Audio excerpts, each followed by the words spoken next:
Hello, I'm Stuart Ashens, and I'm writing a follow-up to my book, Terrible Old Games You've Probably Never Heard Of. Here's the first one, look.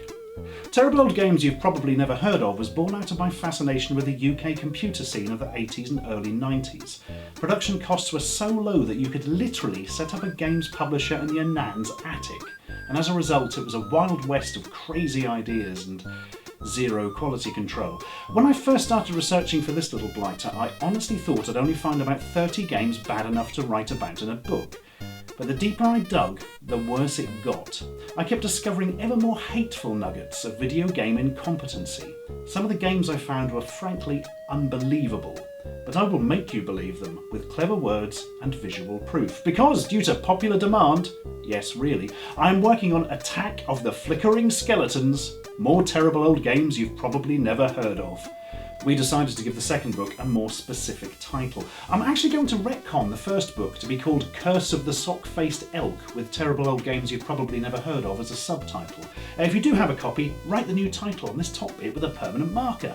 Right, so what's going to be different this time then? Well, the good news is that due to the success of the last book, this one is going to be bigger and yet cost the same amount of money, which is obviously excellent. There'll be more games and more guests telling us about their biggest gaming wastes of money, but also more features on subjects not relating to a specific game. I'm keeping quiet about those for the time being, but suffice to say I've been researching some really crazy stuff.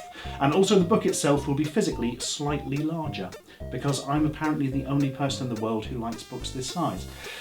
But something that will absolutely be kept the same are the 4 criteria games have to meet to be covered in the book. Number 1, they must have been released sometime between 1980 and 1995 inclusive. Number 2, they must have been sold commercially. Number 3, they must have been released for a home computer format, not a games console. And number 4, they must be so utterly terrible that it would be almost impossible for a reasonable person to enjoy playing them. This means none of the obvious stuff like Superman 64 and E.T. for the Atari 2600 that there's a million YouTube videos about. We're talking grade F- ultra obscure games that, well, you've probably never heard of. Like Robobolts for the Commodore 64, which I will now show you 5 seconds of.